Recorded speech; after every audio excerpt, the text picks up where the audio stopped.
तो हम लोग जो है क्लास 11 में आ गए। तो हम लोग जो है क्लास 11 का अकाउंट्स आज शुरू करने वाले हैं, ठीक है। तो ये क्लास 11 से अगर हम लोग 10 साल या 11 साल पीछे चले जाएंगे तो हम लोग कहाँ पहुंच जाएंगे, जहाँ पे हम लोग थे केजी में या फिर क्लास 1 में। वहां पे हम लोग क्या सीखते थे? वहां पे बेसिकली हम लोग सीखते थे ABCD अल्फाबेट सीखते थे कि नहीं। और ABCD में हम लोग क्या सिखाया जाता था? बुक्स में एक डायग्राम बना रहता था, दिखती थी। A फॉर एप्पल का डायग्राम बना रहता था, B फॉर बॉल का डायग्राम बना रहता था, राइट। तो हम लोग जो क्लास केजी या 1 में सीखे हैं भूल गए क्या? नहीं भूले हैं ना? आने वाले टाइम में भूल जाएंगे? कभी नहीं भूलेंगे, राइट। तो ये चीज भी तुम लोग के लिए एकदम फ्रेश है, समझ लो। कुछ स्टूडेंट्स होंगे जो साइंस बैकग्राउंड से 11 में कॉमर्स में आ गए होंगे, ठीक है। कुछ स्टूडेंट्स होंगे जो ऑलरेडी क्लास 9, 10 कॉमर्स पढ़े हैं, उनको थोड़ा नॉलेज होगा कॉमर्स का।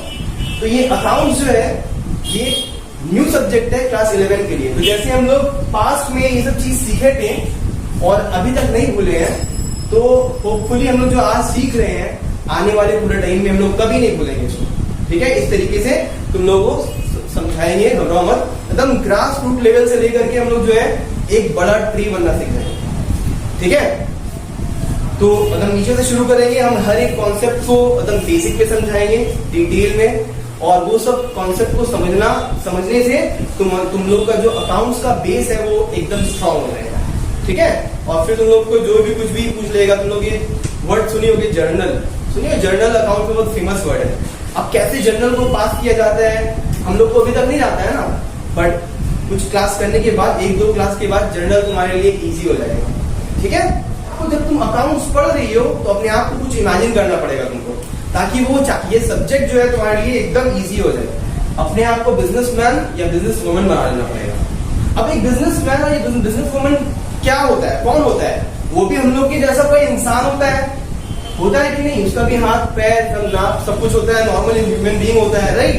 बट वो लोग क्या करते हैं कि वो लोग नॉर्मल ह्यूमन बीइंग से बिजनेसमैन कहलाता है। इकोनॉमिक एक्टिविटी करता है। सुनी हो ये वर्ड इकोनॉमिक एक्टिविटी?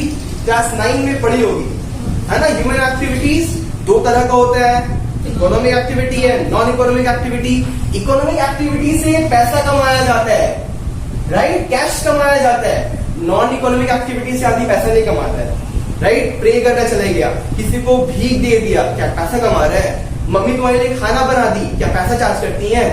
पापा तुम्हारे स्कूल का फीस पे कर दी, कुछ मांगते हैं बदले में?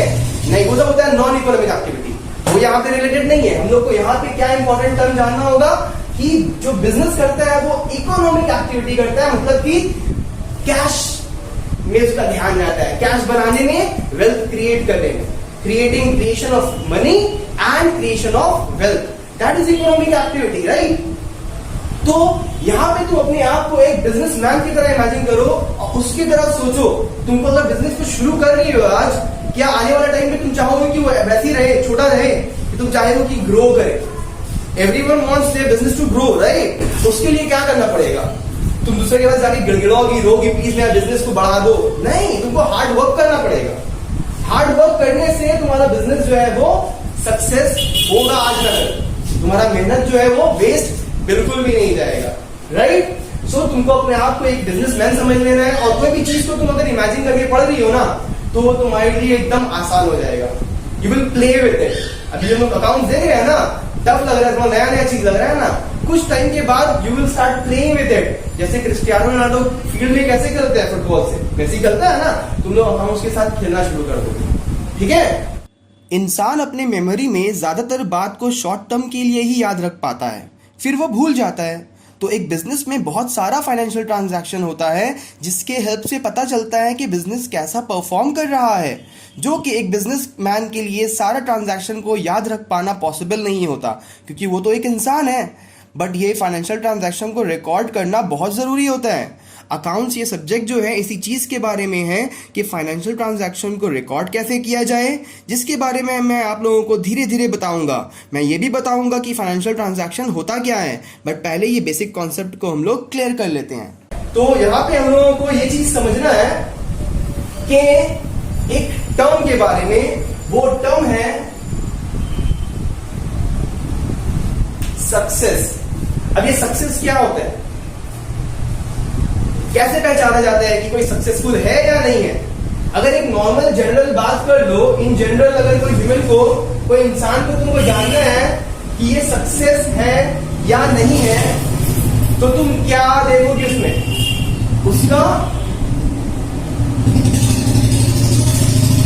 उसका इनकम को देखा जाएगा ना, उसका वेल्थ को देखा जाएगा ना, कि उसके पास घर है कि नहीं है, उसके पास कार है कि नहीं है। उसके बाद जितना ज्यादा ये सब चीज होगा, बड़ा घर, अच्छा सजा हुआ, एकदम वेल डेकोरेटेड, लगेगा कि हाँ ये इंसान तो सक्सेसफुल है, बड़ा बिल्डिंग है उसका, उसके पास तो BMW है, वाओ, दैट मीन्स ये इंसान सक्सेस है, राइट? तो एक इंसान का सक्सेस उसकी इनकम, उसके वेल्थ से मेजर किया जाता है। सिमिलरली अगर तुम एक बिजनेसमैन हो, एक बिजनेस का सक्सेस किस चीज से मेजर किया जाता है, पता है तुमको? Any idea? उसके प्रॉफिट से, इजंट इट? एक बिजनेस सक्सेसफुल है या नहीं है कैसे पता चलेगा कि वो बिजनेस प्रॉफिट कमा रहा है या फिर वो लॉस में जा रहा है? अगर वो प्रॉफिट कमा रहा है भैया वो सक्सेसफुल है, अगर वो लॉस में जा रहा है तो वो अनसक्सेसफुल है, राइट? अनसक्सेसफुल है क्योंकि वो प्रॉफिट नहीं कमा पा रहा है, राइट? तो ये बिजनेस का तो मैथ्स में एक चैप्टर की होगी प्रॉफिट एंड लॉस। क्या फॉर्मूला होता है प्रॉफिट का? Selling price minus cost price, होता है कि नहीं? मतलब कि बेच करके कितना रेवेन्यू जनरेट किया जा रहा है, माइनस उस रेवेन्यू जनरेट करने के लिए कितना पैसा खर्च किया गया था। कॉस्ट प्राइस क्या होता है? एक्सपेंस होता है कि नहीं? मान लो कि हम ये शर्ट पे डील कर रहे हैं, तो ये शर्ट बनाने के लिए हमको क्या क्या लगेगा? रॉ मटेरियल लगेगा, लेबर लगेगा, जगह लगेगा, लैंड, मशीनरी लगेगा बनाने के लिए। तो वो सब जो चीज लाने के लिए हम काम करेंगे वो मेरा एक्सपेंस होगा। अब मान लो कि ये टी शर्ट को, शर्ट को हम प्रोड्यूस कर लिए हैं 200 रुपीज में, ठीक है? इसका कॉस्ट प्राइस जो है 200 रुपीज है, मगर तुम जब खरीदने आई ना, यही चीज तुमको हम बेच रहे हैं 600 रुपया में, सेलिंग प्राइस 600 होगा, तो यहाँ पे हम क्या कमा रहे हैं? प्रॉफिट कमा रहे हैं। कितने रुपए का प्रॉफिट कमा रहे हैं? 400। तुम क्या सोचोगे मेरा बिजनेस सक्सेस होगा कि फेलियर होगा? सक्सेस होगा, क्योंकि हर एक बिजनेस का सक्सेस उसके प्रॉफिट से मेजर किया जाता है। तो it is just accounts, just यही है। बेसिक समझ में आ रहा है ना? अभी हम लोग जस्ट ग्रास हल्का हल्का उठ रहे हैं, कुछ क्लास के बाद तुम लोग एक बड़ा पेड़ बन जाओगे, ठीक है? उसके बाद फ्रूट्स देना शुरू करें। पता है फ्रूट्स क्या होता है? होमवर्क्स करोगे तो लगेगा हाँ वो पेड़ से फ्रूट्स निकल रहा है, ठीक है? तो अभी जो है बस तुम लोग को एक बेस स्ट्रांग हो रहा है। अकाउंट्स का बेस एक बार स्ट्रांग हो जाए तो journal, ledger, trial balance, balance sheet सुनियोगे सब टर्म, राइट? कुछ नहीं लगेगा। You will start playing with it, ठीक है? You will enjoy doing that things. So देखो, एंजॉय करने के लिए थोड़ा सा समझना पड़ेगा, ठीक है? तो जैसे कि मैंने तुम लोगों को बता दिया कि एक बिजनेस का सक्सेस उसके प्रॉफिट से मेजर किए जाते हैं। मान लो कि ये साल कौन सा है?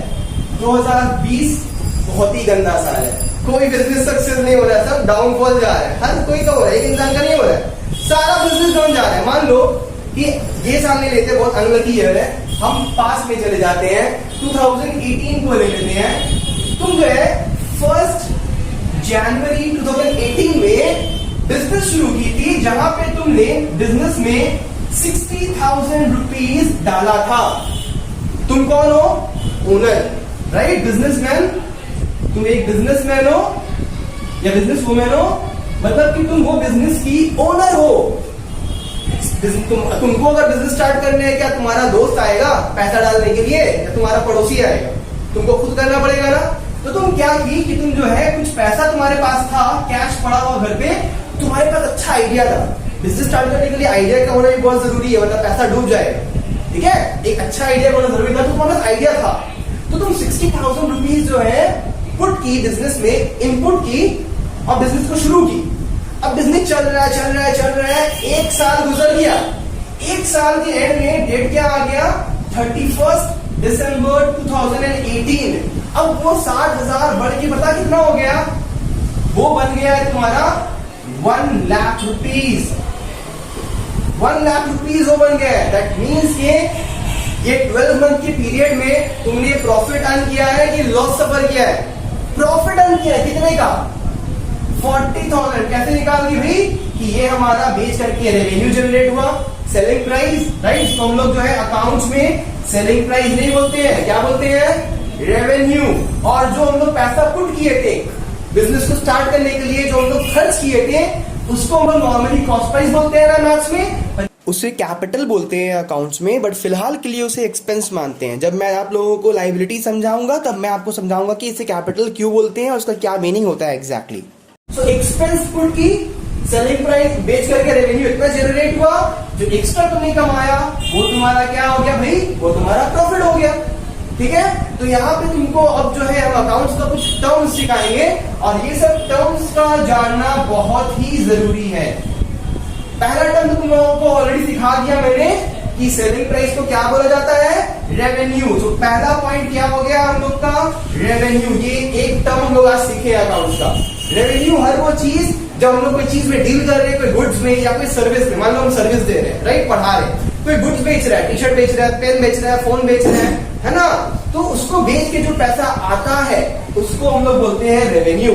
तो रेवेन्यू कहां कहां से कमाया जा सकता है, सेल करने से रेवेन्यू होता है, ये सब एग्जांपल्स है रेवेन्यू का। ठीक है, सेल्स करने से रेवेन्यू होता है। और किस चीज से रेवेन्यू होता है, कहीं तुम काम कर रहे हो, वहां से तुमको वेजेस मिल रहा है, वेजेस रिसीव, इनकम है ना, रेवेन्यू है ना। फिर तुमने ये तुम्हारा ये जगह है, तुमने इसको रेंट में लगा दिया, ये तुम्हारा क्या काम करेगा, रेवेन्यू जनरेट करने का काम करेगा। तो ये रेंट रिसीव रेवेन्यू है। तो जो भी चीज तुम रिसीव कर रही हो, तुमने बैंक में पैसा जमा रखा, आदमी लोग क्या करते हैं, सेविंग्स के लिए पैसा बैंक में रखता है ना, वहां से तुमको क्यों रखता है, ताकि वहां से इंटरेस्ट मिले। तो इंटरेस्ट रिसीव कर रही हो, that is also a revenue, right. तुम कुछ खरीदने गई, सामान का दाम था 800 रुपया, दुकानदार तुमको बोला कि 800 मत दीजिए, आप हमको 600 दीजिए, आप तो मेरी फ्रेंड है, 200 रुपया का तुमको क्या दे रहा है, वो डिस्काउंट दे रहा है ना। तो डिस्काउंट अगर तुमने रिसीव किया, that is also your revenue. तो जो भी चीज तुम्हारा फायदा हो रहा है वो तुम्हारा रेवेन्यू, बेच के पैसा आ रहा है ना, रेवेन्यू। अब तो एक टर्म हम लोग सीख लिया अकाउंट्स का, रेवेन्यू। एक और टर्म तुम लोग को सिखा दी है, अगर तुम लोग ध्यान से देखो इसी एग्जाम्पल को, तो एक और टर्म तुम लोग सीख चुकी हो, एक्सपेंस। दूसरा टर्म क्या है हमारा, एक्सपेंसेस। अब ये एक्सपेंसेस क्या होता है, it is just the opposite of revenue.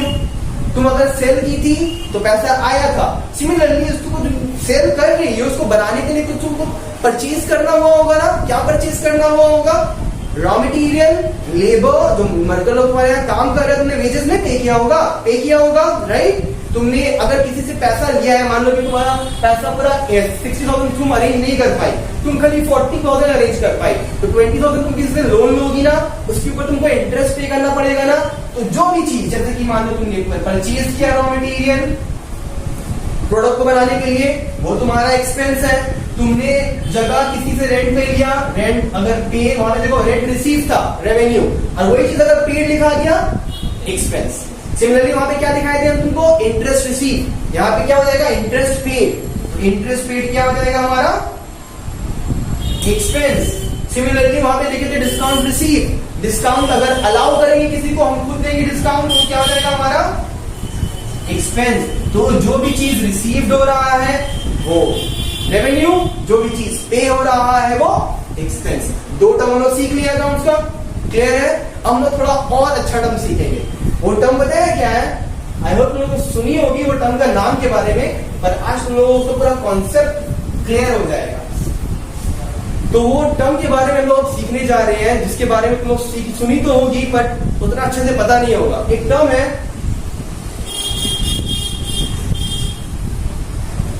सुनिए ये टर्म असेट्स। क्या होता है ये असेट्स, जानती हो असेट्स क्या होता है? असेट्स तुम्हारा कोई ओन किया हुआ कोई चीज, मान लो ये जगह, ये घर तुम्हारा ओन किया हुआ, तुम ओनर हो। फ्यूचर में तुमको ये पैसा दे के जाएगा या नुकसान दे के जाएगा? पैसा दे के जाएगा ना, फायदा दे के जाएगा ना। क्यों? क्योंकि तुम उसको बेचोगी, पैसा आएगा। तो फ्यूचर में अगर तुम्हारा कोई चीज, तुम्हारा कोई चीज ओन किया हुआ चीज तुम उसको बेचती हो तो फायदा देके जाता है, तो वो तुम्हारा असेट बन जाता है। ओके, तो असेट्स में क्या होता है, फ्यूचर में पैसा आता है, फ्यूचर में कैश इनफ्लो होता है, जाता नहीं है, आता है। ये घर है तुम्हारा, तुम्हारे पास कार है, एसेट है तुम्हारा, पता है क्यों? क्योंकि तुम अगर वो कार को बेचती हो तो तुमको पैसा देकर जाता है। बाइक है, एसेट है, जो भी चीज है, ठीक है, वो तुम्हारा, अगर तुम ओनर हो, तुम ओन कर रही हो वो चीज को, और वो फ्यूचर में तुमको कैश देकर जाता है, कैश इनफ्लो होता है, वो तुम्हारा एसेट कहलाता है। एक नॉर्मल इंसान की तरह हम लोग सोचें, जैसा हम लोग एक नॉर्मल इंसान है, अभी हम लोग बिजनेसमैन, पहले कोई भी चीज को पढ़ रहे हैं ना, तो पहले उसको बुक से रिलेट करने से पहले अपने रियल लाइफ से रिलेट करना सीखो, ठीक है, कि तुम्हारे पास वो चीज है कि नहीं। तुम उसको मतलब कि जैसे कि कोई टर्म बोल दिए, जैसे कि फैक्ट्री, माइंड में क्या आता है कि बड़ा सा जगह है जहाँ पे वर्कर्स लोग काम कर रहे हैं, बड़ा बड़ा मशीन है, तुम्हारे पास ऑलरेडी वो नॉलेज लिखा हुआ है, घुसा। अब वही चीज बुक में भी लिखा हुआ होगा ना, तो कोई भी चीज, कोई टर्म को बुक में देखो ना, तो पहले बुक में रीड करने से पहले अपने आप में सोचो कि तुम्हारा पास्ट एक्सपीरियंस क्या कहता है इसके बारे में। अगर तुम इमेजिन करोगी कि तुमको उसके बारे में पता है, उसके बाद रीड करोगी तो तुम्हारा नॉलेज जो है वो पॉलिश हो जाएगा। पता है स्टूडेंट उदाहरण क्या आता है, बस बुक पढ़ लेता है, रट्टा मार लेता है, एग्जाम में देकर के आता है, भूल जाता है। ऐसा कभी भी नहीं पढ़ना चाहिए, ठीक है। कभी भी कोई चीज को पढ़ो, पहले उसको रियल लाइफ से रिलेट करो। तो ये असेट को हम लोग पहले रियल लाइफ से रिलेट करते हैं। तो अगर एक नॉर्मल पर्सन को पर्सपेक्टिव से देखा जाए तो वो क्या होता है, एन आइटम और property own by a person. अगर एक इंसान कोई चीज, कोई प्रॉपर्टी, आइटम मतलब गाड़ी हो गया, कुछ भी हो गया सामान, घड़ी हो गया, मोबाइल फोन हो गया, या कोई प्रॉपर्टी हो गया, जगह जमीन हो गया, बिल्डिंग हो गया, घर हो गया, फ्लैट हो गया, उसका अगर वो ओनर है तो वो इंसान का वो असेट है। ये एक इंसान की पर्सपेक्टिव से देखे। अब तुम अगर बिजनेसमैन की पर्सपेक्टिव से देखोगी तो हर वो रिसोर्स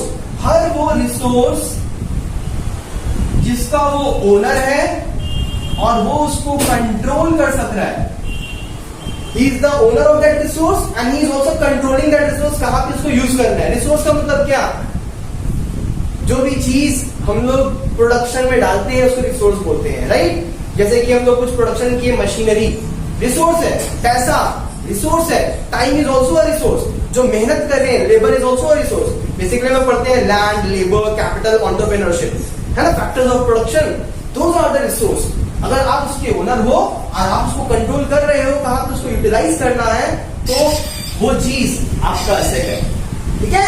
और उस चीज का जो है कुछ मार्केट में वैल्यू होता है। जैसे तुम लोगों को कहा था कि वो असेट अगर तुम किसी को फ्यूचर में बेचती हो तो तुमको वो पैसा देकर जाता है, तो उसमें कुछ वैल्यू है, ठीक है। तो वो होता है एक असेट। अब असेट कितने टाइप्स का होता है हम लोग वो सीखते हैं। बेसिकली असेट्स देखा जाए तो एक होता है हमारा फिक्स्ड असेट्स, दूसरा होता है हमारा करंट असेट्स।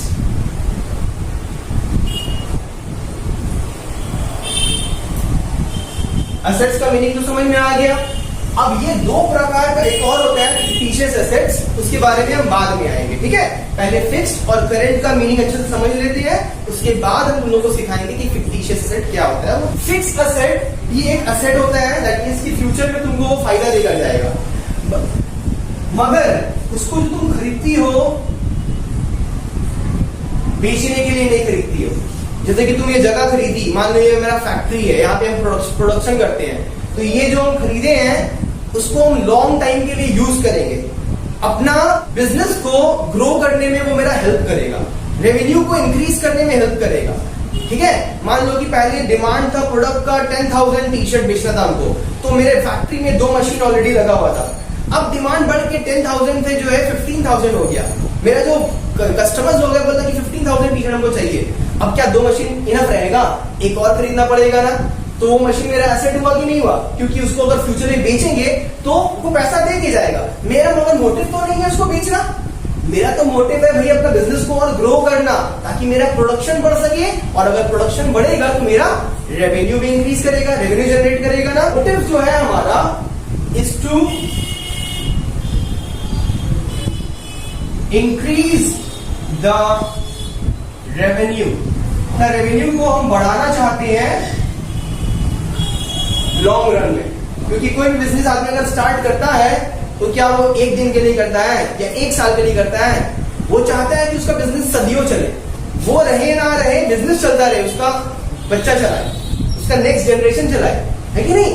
तो ये सब कुछ होता है हम लोग का अकाउंटिंग प्रिंसिपल्स। क्लास 9 में पढ़ी हो accounting principles, going concern concept, money measurement concept पढ़ी हो ना, सेपरेट लीगल एंटिटी, सब टर्म्स याद है। अभी इसके बाद एक क्लास करवाएंगे, उसमें हम लोग सारा अकाउंटिंग प्रिंसिपल्स को समझेंगे फिर से एक बार, क्योंकि वो अकाउंटिंग प्रिंसिपल हम लोगों का बेस को स्ट्रॉन्ग करेगा। और जितना हम लोग कोई चीज का बेस को स्ट्रॉन्ग रखेंगे तो ऊपर जितना हम लोग फ्लोर चाहे बना सकते हैं। बेस अगर मजबूत नहीं रहेगा तो अगर जर्नल लेजर ट्रायल बैलेंस डालेंगे तो डगमगा जाएंगे।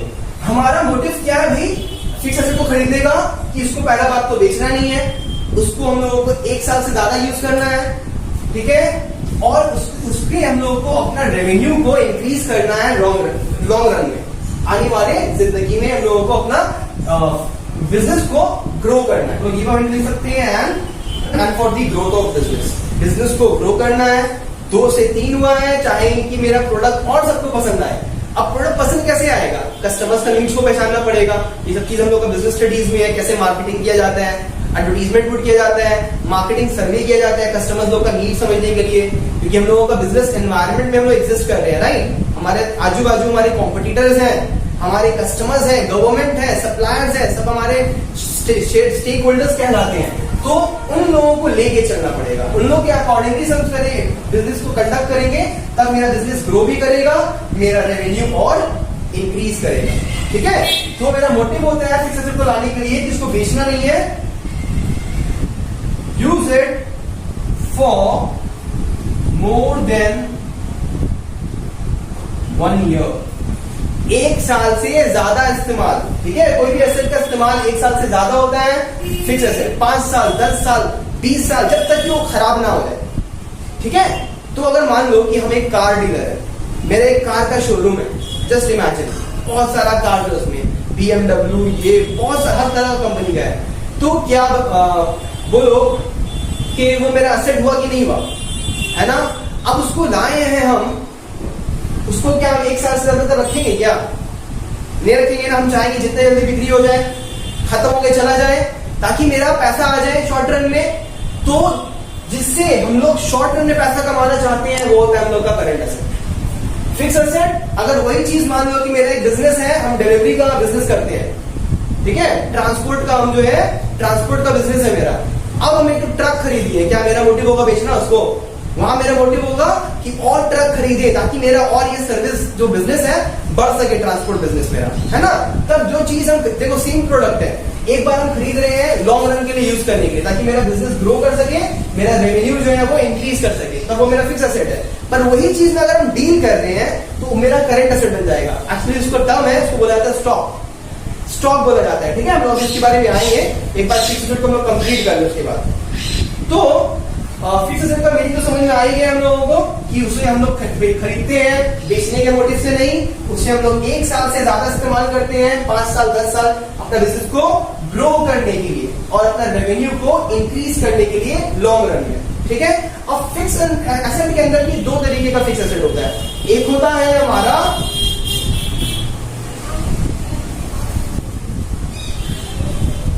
टैंजिबल फिक्स्ड असेट्स और दूसरा होता है इनटैंजिबल फिक्स एसेट्स।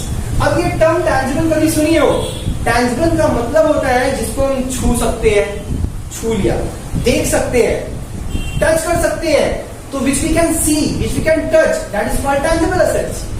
तो जो भी एसेट्स वो फिक्स्ड है, मतलब कई साल में इस्तेमाल कर रहे हैं, बिजनेस को ग्रो करने में हेल्प कर रहा है, अब वो 2 तरह का होगा, एक होगा टैंजिबल और दूसरा होगा इनटैंजिबल।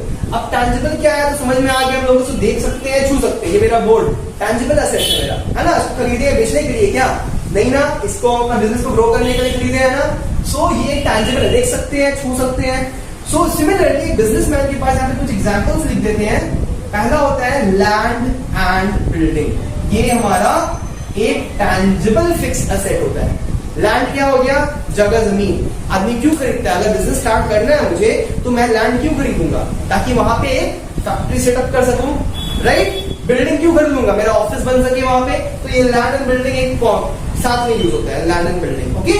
सिमिलरली आता है हमारा फर्नीचर एंड फिक्सचर, ये भी वर्ड टर्म साथ में यूज होता है, फर्नीचर एंड फिक्सचर। फर्नीचर क्या हो गया, जो बिजनेस में हमारा लगा रहेगा, मेरे एम्प्लॉइज काम करेंगे, खड़े खड़े करेंगे, क्या बैठ के करेंगे ना, सोफा हो गया, कुछ भी फर्नीचर जो हम लगाना चाहे, बिजनेस में सेटअप करना चाहे, तो उसको हम कई साल तक रखेंगे। ऐसा तो नहीं है सेटअप करके उसको उखाड़ के बेच दिया 1 साल बाद, नहीं, तो उसे लॉन्ग टर्म यूज कर रहे हैं और वो दिख रहा है, छू सक रहे हैं, तो वो हमारा जो है टैंजिबल फिक्स एसेट्स कहलाएगा। ठीक है, तो लैंड एंड बिल्डिंग हो गया, फर्नीचर एंड फिक्सचर हो गया।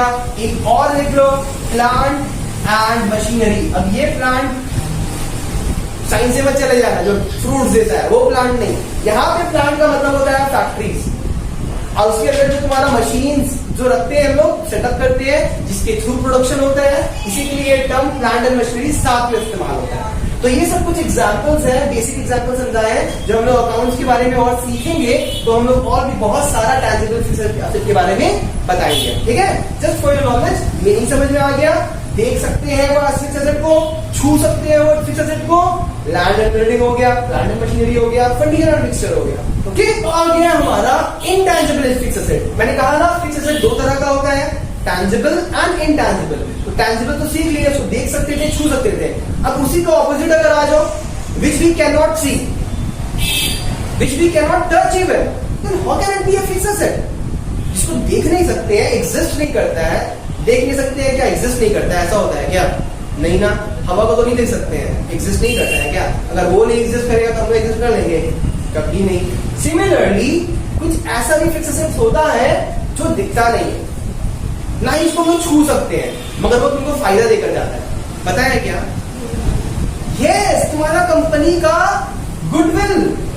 अगर ये गुडविल तुम कहीं सुनी हो, ठीक है, अगर इसका एक कॉमन टर्म बोला जाए तो हम लोग बोल सकते हैं रेप्यूटेशन। एक आदमी का रेप्यूटेशन है ना, एक कंपनी का रेप्यूटेशन, उसका रेप्यूटेशन से समान दिखता है उसका। तुमको अगर जाए जॉगिंग खरीदने मार्केट में, तुमको एक ड्रेस दिखेगा ब्रांडेड, ठीक है, एडिडास का स्पोर्ट्स टी शर्ट खरीदने की, एडिडास का दिखा, एक लोकल ब्रांड का दिखा, प्राइस दोनों का सिमिलर टाइप का था। एक का था एडिडास का टी शर्ट का प्राइस था तुम्हारा 1000 रुपीज और लोकल टी शर्ट तुम्हारा 700 में आ रहा था। तुमको पसंद आ गई, क्या पसंद आएगा, लोकल वाला कि ब्रांडेड?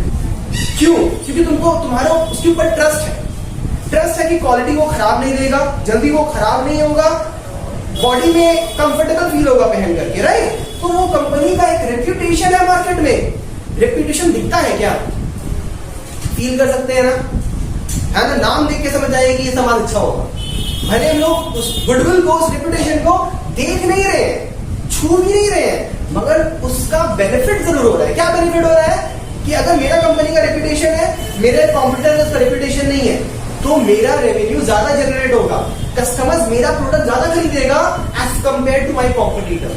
तो गुडविल से क्या होता है, रेवेन्यू अर्निंग पावर जो है वो एक कंपनी का इंक्रीज हो जाता है और वो कंपनी सक्सेस हो जाता है, जो स्टार्टिंग में हम लोग देखे है ना, ज्यादा प्रॉफिट्स कमाने लगता है, ज्यादा रेवेन्यू जनरेट करने लगता है। ठीक है, तो ये गुडविल के थ्रू ही एक कंपनी का रेवेन्यू इंक्रीज होता है। तो वो दिखता नहीं है, पर वो फिक्स एसेट है, 1 साल में खत्म नहीं हो जाता है। जब तक तुम्हारा कंपनी, तुम्हारा ब्रांड क्या खत्म हो, उसका गुडविल खत्म हो जाएगा, जिंदगी भर चलेगा जब तक वो कंपनी एग्जिस्ट कर रहा है। एक बार वो मेहनत किया है, गुडविल क्रिएट करने के लिए मेहनत भी वैसे करना पड़ता है, गुडविल अपने आप क्रिएट नहीं हो जाता है, हार्ड वर्क, डेडिकेशन सब चाहिए होता है गुडविल क्रिएट करने के लिए। और कोई एग्जांपल दे सकती हो? और एक होता है पेटेंट, नाम सुनिए पेटेंट। ये एक तरीके का राइट होता है जो कि कोई और नहीं यूज कर सकता है। कॉपीराइट भी एक वर्ड होता है, कॉपीराइट, ट्रेडमार्क, ठीक है। जैसे कि मान लो कि जैसे तुमको हम समझाएं प्यूमा के बारे में कि प्यूमा का एक लोगो होता है, ट्रेडमार्क होता है ना, और एडिडास का भी एक लोगो होता है, राइट, नाइकी का भी एक लोगो होता है। तो ये सब जो होता है ट्रेडमार्क होता है। इसके लिए, इसको यूज करने के लिए वो कंपनी गवर्नमेंट को कुछ पैसा पे करता है, चार्जेस पे करता है, फीस पे करता है। कोई भी इंसान उसका ट्रेडमार्क को चीट नहीं कर सकता, ठीक है। तो ये एक इंटेंजिबल एसेट है, कोई भी देखो तुमको दिख जाएगा उसके मिलता जुलता, मगर थोड़ा सा चेंजेस रहेगा। प्यूमा का पोमा हो जाएगा या कुछ और हो जाएगा, एडिडास का एडिडास हो जाएगा, तो थोड़ा चेंजेस करेगा वो तो उसका ट्रेडमार्क को नहीं ले सकता, क्योंकि उसको उसका पेटेंट मिला हुआ है, राइट मिला हुआ है। अब ये राइट को कोई देख सकता है क्या, छू सकता है क्या? मगर राइट का बेनिफिट तो उठा सकता है। कोई और उसको चीट करे तो उसको वो केस कर सकता है, राइट। KFC चिकन बनाता है, उसको उसका राइट मिला हुआ है, ठीक है, जिस तरीके से वही बना सकता है। आदमी लोग तो चीट करता है, पर एग्जैक्टली उसकी तरह नहीं कर सकता है, उसका नाम कोई नहीं यूज कर सकता है। आता है BFC, WBFC, क्या क्या आगे निकला हुआ है। एरिया में, राइट। KFC को नहीं लिख सकता क्योंकि उसको उस चीज का राइट मिला हुआ है कि वो चीज, वो नाम वही यूज कर होता है, राइट। तो ये सब एग्जांपल्स है इनटेंजिबल फिक्स्ड एसेट का। एक और होता है कॉपीराइट। सीडीज में ज्यादातर लोग दिखने को मिलता है कॉपीराइट, है ना। पायरेटेड सीडी मत खरीदो, है ना। आज होता है ना, उसका एक डुप्लीकेट कॉपी बना देते हैं, उसको बोला जाता है, ठीक है। तो सीडी जो बनाते हैं उसका उसको कॉपीराइट मिल जाता है, कोई उसको चीट नहीं कर सकता। करेगा अगर पकड़ा के तो उसको सू कर देगा, केस हो जाएगा उसके अगेंस्ट। तो ये सब जो राइट्स दिख रहे हैं हम लोगों को, कंपनी वही सब कंपनी इसका बेनिफिट उठा सकता है जिसके पास वो एसेट है, वो इनटेंजिबल फिक्स्ड एसेट है। तो अभी हम लोग क्या सीख रहे हैं? अभी तक हम लोग सीख रहे हैं कुछ टर्म्स, रेवेन्यू क्या होता है, एक्सपेंस क्या होता है, एसेट इन जनरल सीख लिए हम लोग। उसके बाद उसके अंदर अंदर हम लोग जो है डिटेल्स में भी सीख रहे हैं कि एसेट, फिक्स एसेट क्या होता है, फिक्स एसेट के अंदर tangible and intangible fix asset क्या होता है। अभी हम लोग आ जाएंगे करंट एसेट के ऊपर। तो जैसे कि मैंने अभी आप लोगों को समझाया कि फिक्स एसेट को लॉन्ग टर्म के लिए रखा जाता है, बट करंट एसेट को they are held for short term, मतलब कि कुछ टाइम के लिए रहता है फिर नहीं रहता है। ये क्या चीज है भाई, कुछ टाइम के लिए रहता है नहीं रहता है? पैसा, पैसा हमेशा रहता है क्या तुम्हारे पॉकेट में? आज है, बाहर निकले, कुछ पसंद आया, खरीद लिया, चला गया। पैसा भी करंट एसेट हो गया ना, एसेट है, कुछ दे के जा रहा है मगर बहुत टाइम के लिए नहीं रह रहा है, एक साल के अंदर अंदर वो जो है खत्म हो जाता है। तो वो होता है शॉर्ट टर्म के लिए। वहां पे हम लोग देखे थे कि मोटिव था कि उसको जो है हम लोग को रखना है अपना रेवेन्यू को इंक्रीज करने के लिए, बिजनेस को ग्रो करने के लिए। बट यहाँ पे जो करंट एसेट को रखने का मोटिव होता है वो लॉन्ग टर्म के लिए तो होता नहीं है, तो शॉर्ट टर्म के लिए होता है। तो यहाँ पे मोटिव क्या लिख सकते हैं हम लोग? इसका मोटिव होता है हमारा to increase revenue of current year only. Current year में हमको रेवेन्यू देके चला जाए। जैसे कि हम बोले थे कि मेरा एक शोरूम था, कार था, कार पे मैं डील कर रहा था, तो क्या मैं चाहूंगा कि वो कार मेरे शोरूम में जिंदगी भर पड़ा रहे? कि मैं चाहूंगा जल्द से जल्द वो बिक्री हो जाए, एक साल के अंदर अंदर वो शॉर्ट टर्म में खत्म हो जाए ताकि हम नया स्टॉक को फिल कर सके, फिर से सेल कर सके। तो ये करंट ईयर का रेवेन्यू को इंक्रीज करना ही मेन मोटिव होता है करंट एसेट का, ठीक है। तो इसको शॉर्ट टर्म के लिए रखा जाता है, मतलब कि एक साल के अंदर अंदर sold with in a year, ऐसा बोल सकते हैं हम लोग अपने ओन वर्ड में, sold with in a year. एक साल के अंदर अंदर हम लोग चाहते हैं बिक जाए। अब बिकेगा नहीं बिकेगा वो तो भाई डिमांड के ऊपर डिपेंड करता है, कस्टमर डिमांड कर रहा है कि नहीं। मगर एज अ बिजनेसमैन हम क्या चाहेंगे? एक साल के अंदर वो बिक जाए पूरा, ताकि हम लोग नया स्टॉक ला करके फिर से सेल कर सके। जितना सेल करेंगे उतना रेवेन्यू जनरेट करेगा, जितना रेवेन्यू जनरेट करेगा उतना ज्यादा हम लोग प्रॉफिट्स कमा सकेंगे, और जितना ज्यादा प्रॉफिट्स उतना सक्सेसफुल मेरा बिजनेस होएगा। करंट एसेट का कुछ एग्जांपल्स के बारे में भी बता देते हैं। तो जैसे कि मान लो कि हम लोग इनके बारे में देख ही रही हैं कि जैसे कि मैंने अभी कहा स्टॉक के बारे में, तो स्टॉक मेरा क्या हो गया? करंट एसेट हो गया ना, क्योंकि हम चाहेंगे कि मेरा जो स्टॉक पड़ा हुआ है वो जल्द से जल्द कैश में कन्वर्ट हो जाए, चाहेंगे कि नहीं कि वो एसेट मेरा कैश में कन्वर्ट हो जाए। अब देखो ये स्टॉक भी करंट एसेट है, कैश भी करंट एसेट है। हम क्यों चाहेंगे स्टॉक कैश में कन्वर्ट हो जाए? क्योंकि कैश एक ऐसा चीज है बहुत ही, मतलब कि बहुत ही लिक्विड है, कोई भी उसको यूनिवर्सली एक्सेप्टेड है। पढ़िए ये चीज समझिए, यूनिवर्सली एक्सेप्टेड। यूनिवर्सली एक्सेप्टेड मतलब कि कोई भी इंसान को तुम पैसे दोगे कभी इनकार नहीं करेगा, है ना।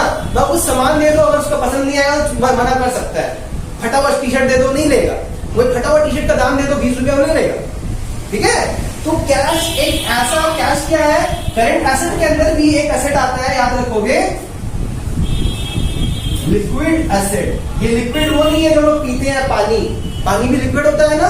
बट ये करंट एसेट जो है, लिक्विड एसेट जो आप देख रहे हैं, ये करंट एसेट का एक सब कैटेगरी है। वो लिक्विड एसेट क्या होता है? Which can be easily converted into cash. कोई भी ऐसा चीज जो कि कैश में इजिली कन्वर्ट हो जाए। तो cash is itself a cash. So will cash be a liquid asset? Yes, cash is a liquid asset. कहीं पे तुम सिक्योरिटीज है, शेयर्स में इन्वेस्ट किए हो, उसको बेच के तुम जल्दी से कन्वर्ट कैश में कन्वर्ट कर सकती हो ना, that is also your liquid asset, your securities. आए बात समझ में? तो कितने सारा टर्म सीख लिए। फिक्स एसेट के अंदर था हमारा टैंजिबल और इनटैंजिबल, करंट एसेट के अंदर क्या है? Liquid asset.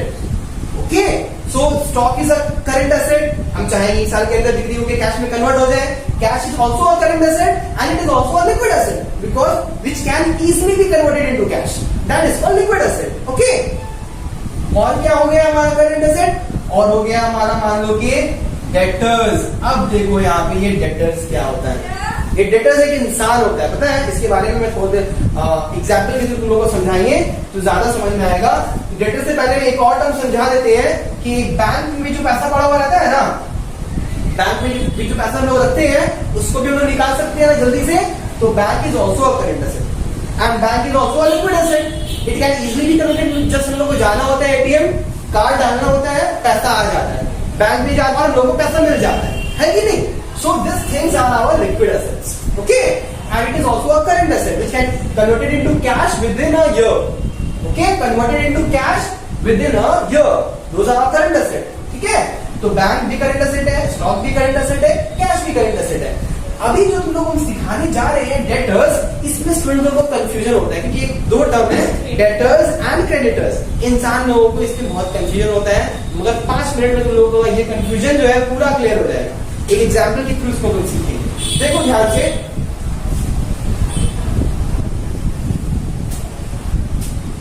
ये हूं मैं,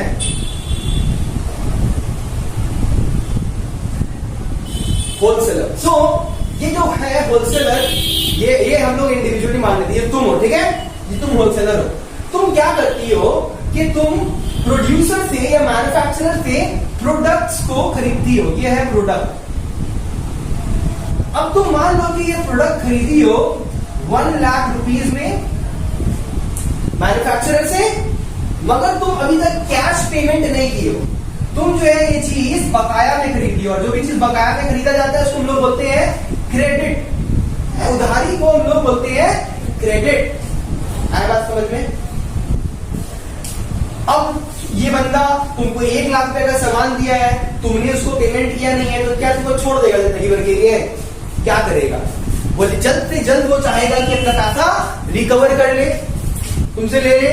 अब तुम क्या किए हो, वो सामान लेकर के रिटेलर को बेच दियो. कितने में बेची हो तुमने?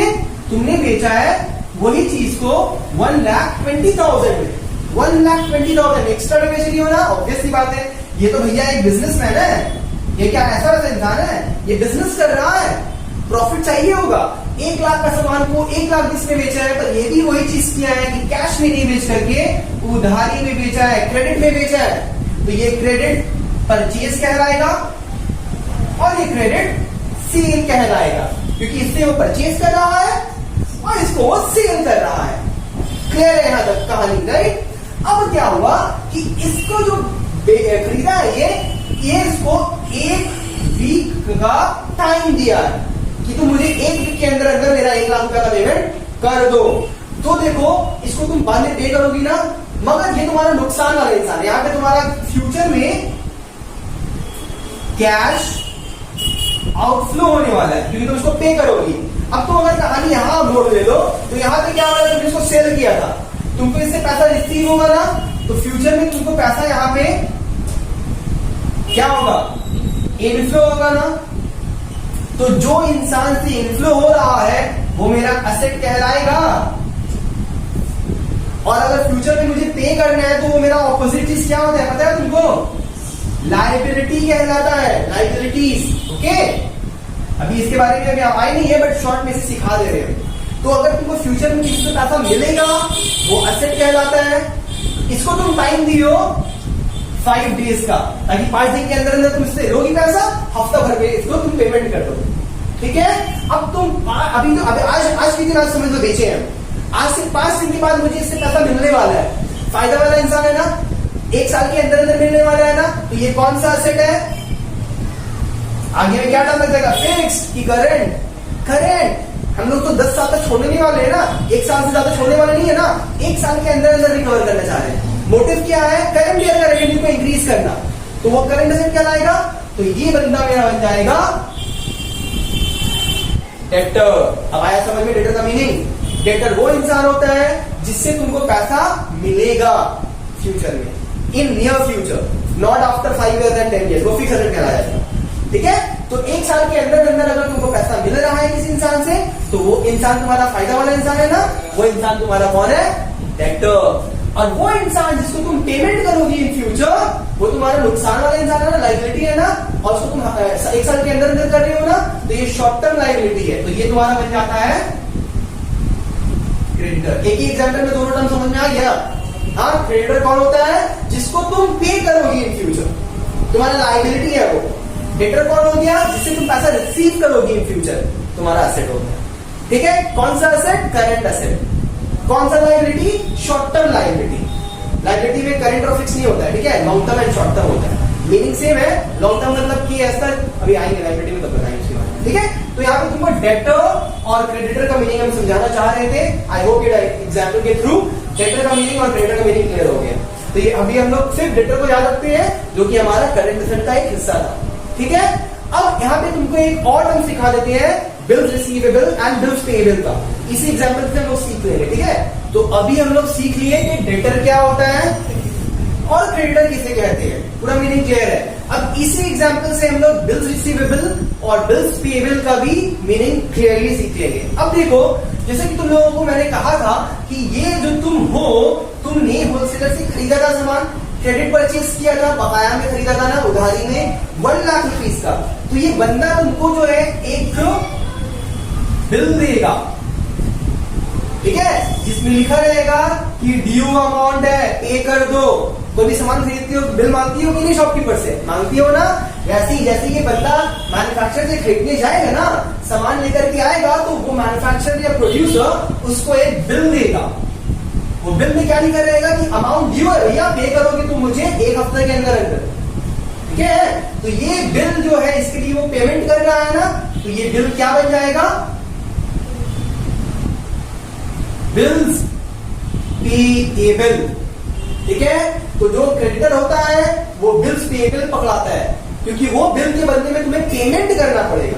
तो जो बिल के लिए तुमको पेमेंट करना पड़ रहा है in near future, that will be your bills payable, ठीक है। ये लायबिलिटी है, शॉर्ट टर्म लायबिलिटी है, क्योंकि तुमको इसे 1 साल के अंदर अंदर पे करना है, ठीक है। अगर 1 साल के बाद पेमेंट करना रहता तो वो लॉन्ग टर्म लायबिलिटी हो जाता, ठीक है। अब यही वाला चीज यहाँ पे आ जाओ, जब तुम ये रिटेलर को सेल किए थे 1,20,000 रुपीस का सामान, तो तुम क्या ऐसी तो दोगे, इसको भी तुम बिल पकड़ाओगे ना, ये भैया लो बिल, 1,20,000 रुपए का बिल है ये। यहाँ पे क्या शो हो रहा है? बिल। ये बिल के लिए बंदा को पैसा मिलेगा ना नियर फ्यूचर, तो ये बिल जो है इसके लिए बिल्स रिसीवेबल का काम करेगा। तो डेटर को तुम बिल्स रिसीवेबल पकड़ाते हो, ठीक है, और बिल्स रिसीवेबल से क्या होता है? तुमको फ्यूचर में पैसा मिलता है, ठीक है। क्रेडिटर को तुम परचेज करते हो, तुम बाद में पेमेंट करोगे ना, तो वो तुमको बिल्स पेएबल पकड़ाते हैं। तो बिल्स पेएबल के लिए तुमको इन फ्यूचर पेमेंट करना पड़ता है। आया बात समझ में? तो जो इंसान को कर रहे हो पेमेंट वो क्रेडिटर, और वो बिल बन गया बिल्स पेएबल। जिस इंसान से तुमको पैसा मिलेगा वो तुम्हारा डेटर, और जिस बिल्स के लिए पैसा मिल रहा है वो bills receivable. Bills receivable, debtor का मीनिंग समझ में आ गया, बिल्स पेएबल और क्रेडिटर का मीनिंग समझ में आ गया। एक एक टर्म समझ रहे हैं हम लोग, एकदम ग्रास रूट से लोग अकाउंट्स को समझ रहे हैं। ये अकाउंट्स एकदम इजी होने वाला है तुम लोग के लिए नियर फ्यूचर, ठीक है। तो ये सब टर्म्स को कहीं तुम लोग याद रखोगे, हर एक पॉइंट बुक्स में लिखा हुआ है, हम समझा देंगे, घर में जाकर के बुक को एक बार रीड कर लेना। सो हमने अभी तुम लोगों को सिखाया कि एसेट क्या होता है, और एसेट का 2 टाइप सिखा दिया कि फिक्स एसेट क्या होता है, करंट एसेट क्या होता है। फिक्स एसेट के अंदर टैंजिबल फिक्स एसेट होता है और इनटैंजिबल फिक्स एसेट होता है। करंट के अंदर लिक्विड एसेट होता है, राइट। अभी ये 3rd टाइप जो हमारा लास्ट टाइप है एसेट का, ये है हमारा फिक्टिशियस एसेट। ये एक्चुअली में फ्यूचर में तुमको कोई पैसा देकर नहीं जाएगा। ये एक्चुअली में एक डिफर्ड रेवेन्यू एक्सपेंस कहते हैं। ये एक ऐसा एक्सपेंस है, अगर तुम्हारे माइंड में आएगा सर ये अगर एक्सपेंस है तो इसे आप एसेट क्यों कह रहे हैं, राइट। ऑब्वियसली बात है, एक्सपेंस है तो ये एसेट कैसे हुआ, और फ्यूचर में तुमको कोई पैसा देके जाने वाला भी नहीं है, फिर भी ये एसेट क्यों है? क्योंकि ये डिफर्ड रेवेन्यू एक्सपेंडिचर है, मतलब कि एक ऐसा एक्सपेंडिचर है जिसका फायदा होने वाला है तुमको फ्यूचर में। जैसे कि मान लो कि तुम एक बिजनेसमैन हो और तुम एक प्रोडक्ट बना रहे हो, मान लो कि हमने टी शर्ट का एग्जांपल दिए थे, टी शर्ट बनाते हैं। अभी टी शर्ट का मेरा एक ब्रांड है, कुछ भी ब्रांड का नाम मान लेते हैं, लोगो, ठीक है, लोगो नाम का मेरा टी शर्ट है। अब ये लोगो का हमको क्या कराना पड़ेगा पॉपुलर करने के लिए? एडवर्टीजमेंट कराना पड़ेगा ना। ये एडवर्टीजमेंट में जो हम खर्च किए हैं एक्सपेंस, ये मेरा फिक्टिशियस एसेट है। पता है क्यों? क्योंकि ये जो एडवर्टीजमेंट कराए हैं, मान लो कि मैंने 10,000 रुपीज का एक्सपेंस किया है एडवर्टीजमेंट में। अब ये एडवर्टीजमेंट मैंने क्यों कराया है? सो दैट मेरा रेवेन्यू इंक्रीज हो जाए। रेवेन्यू को बढ़ाने के लिए किया है ना। आज मेरा टी शर्ट का सेल नहीं हो रहा था, मुश्किल से महीना में जो है हमको रेवेन्यू देके जा रहा था 20,000 का। एक बार और 10,000 का खर्च किया ना, अब मेरा सेल होता है 60,000 रुपीज का। फायदा है कि नहीं? खर्च किए हैं, एक तरीके का खर्च है, मगर ये खर्च से क्या हुआ है? मेरा रेवेन्यू इंक्रीज हो गया, मेरा सेल इंक्रीज हो गया है। ओके, तो सेल बढ़ाने के लिए ये एक्सपेंडिचर किया जाता है और इसका फायदा मुझे मिल रहा है। मान लो 5 years तक, 5 साल तक ये एडवर्टीजमेंट मेरा टीवी में शो हो रहा है। ये जो एडवर्टीजमेंट पुट किए है ना, 5 साल तक जो है वो टीवी में मेरा शो करेगा। तो 5 साल तक जब तक वो टीवी में दिखाएगा, कस्टमर्स के माइंड में मेरा प्रोडक्ट घूमेगा ना, वो आएगा, खरीदेगा ना, मेरा सेल्स इंक्रीज होगा ना। तो ये 5 साल अगर तक चल रहा है, तो अगर इफेक्टिवली देखा जाए तो हर एक साल में मैंने कितना खर्च किया है? 10,000 मैंने टोटल खर्च किया है, जिसका फायदा मुझे 5 साल तक होगा। अगर लोग इफेक्टिवली देखें तो हर एक साल में मेरा 2,000 रुपीज खर्च हो रहा है पर ईयर। ये 5 साल तक चल रहा है, एक बार में पेमेंट कर दी है तो हर एक साल में 2,000 रुपया का खर्च हो रहा है ना। हर साल 2,000 देने के बजाय हम एक बार में बल्क अमाउंट दे दिए, उसका मुझे 5 साल तक बेनिफिट हो गया। ठीक है, तो जैसे जैसे एक साल गुजरेगा तो वो 8,000 हो जाएगा, फिर गुजरेगा 6,000 हो जाएगा, फिर गुजरेगा 4,000 हो जाएगा, फिर जब फिर से गुजरेगा वो खत्म हो जाएगा। 4,000, 2,000, 0 नील। तो इसका बेनिफिट 5 साल तक चल रहा है। तो ये एक्सपेंडिचर से मेरा क्या हो रहा है? सेल्स इंक्रीज हो रहा है। फ्यूचर में मुझे पैसा तो नहीं दे रहा है, मगर हेल्प कर रहा है पैसा कमाने में। That is my fictitious asset. Okay, so ये सब चीज के बारे में जो है हम लोग असेट्स जो है हम लोग क्लियर कर लिए हैं। अब हम लोग स्टार्ट करेंगे लायबिलिटी। तो आज के लिए असेट का मीनिंग तक रहने देते हैं, इसको डाइजेस्ट कर लेते हैं अच्छे से। हम लोग का एक ग्रास उभर चुका है, नेक्स्ट क्लास में हम लोग लायबिलिटी के ग्रास को उभारेंगे और उसके बाद हम लोग जो है फिर आगे सीखेंगे। ठीक है, तो अभी तक हम लोग क्या सीख लिए कि बिजनेस को चलाने के लिए प्रॉफिट का करना बहुत जरूरी होता है। बिजनेस को स्टार्ट करने के लिए पैसा का जरूरत होता है, और जो पैसा इन्वेस्ट करते हैं उसको हम लोग क्या बोलते हैं? उसको हम लोग कैपिटल बोलते हैं। ये तुम ओनर हो ना, तुम ये कैपिटल पुट किए हो ना, पैसा जो इंट्रोड्यूस करती है उस बिजनेस को स्टार्ट करने के लिए, उसको कैपिटल बोला जाता है। और तुमको अगर इन फ्यूचर बिजनेस को और डाइवर्सिफाई करना है, तुम और फर्दर पैसा इंट्रोड्यूस किए हो, उसको भी कैपिटल बोला जाता है। ठीक है, फर्दर कैपिटल इंट्रोड्यूस। तो जब जब पैसा इंट्रोड्यूस किया जाता है, अब दिमाग में आता होगा सर कैपिटल से कहीं पैसा ही आ रहा है। नहीं, पैसा नहीं। अगर तो अपना पर्सनल कोई भी चीज, अपना पर्सनल गाड़ी तुम बिजनेस में ले आई, कैपिटल है। अपना पर्सनल घर को ऑफिस बना दी, कैपिटल है। आया बात समझ में? तो capital is not only about money, it is a diversified meaning. ठीक है, पैसा भी कैपिटल है, कोई भी एसेट तुम इंट्रोड्यूस कर रही हो तुम्हारा कैपिटल। हर वो चीज जो बिजनेस को स्टार्ट करने में या उसको ग्रो करने में तुम इंट्रोड्यूस कर रही हो, अपना पर्सनल चीज ऑफ बिजनेस में ला रही हो, वो कैपिटल कहलाता है। तो बिजनेस का लाइफ और ओनर का लाइफ सेपरेट होता है। अपना पर्सनल इनकम को बिजनेस का इनकम मत मान लेना, अपना पर्सनल एक्सपेंस को बिजनेस का एक्सपेंस मत मान लेना। इसके बारे में हम लोग जो है डिस्कस करेंगे अपने आने नेक्स्ट क्लास में, जब हम लोग सीखेंगे अकाउंटिंग प्रिंसिपल। वहां के टर्म्स है ना, सेपरेट लीगल एंटिटी, वहां पे हम तुमको इसके बारे में समझाएंगे कि बिजनेस का लाइफ अलग होता है। जो भी बिजनेस अकाउंटिंग किया जाता है, रिकॉर्डिंग किया जाता है ट्रांजैक्शन का, वो बिजनेस के पर्सपेक्टिव से किया जाता है, उसके ओनर के पर्सनल लाइफ के पर्सपेक्टिव से नहीं किया जाता है। तो ये सब चीज हम लोग नेक्स्ट क्लास में सीखेंगे। आज के लिए इतना ही। ठीक है, अच्छा से घर में जाकर एक बार रीड कर लेना। होपफुली तुम लोगों का असेट जो है आज मैंने क्लियर करवा दिया। ठीक है, थैंक यू। स्टूडेंट्स, मैं आप लोगों को बता दूं कि यहाँ पे लाइव ऑनलाइन क्लासेस का भी अरेंजमेंट्स हैं। तो अगर आप क्लासेस ज्वाइन करना चाहते हैं तो नीचे दिए गए कॉन्टैक्ट नंबर पे आप कॉन्टैक्ट कर सकते हैं और लाइव ऑनलाइन क्लासेस को ज्वाइन कर सकते हैं।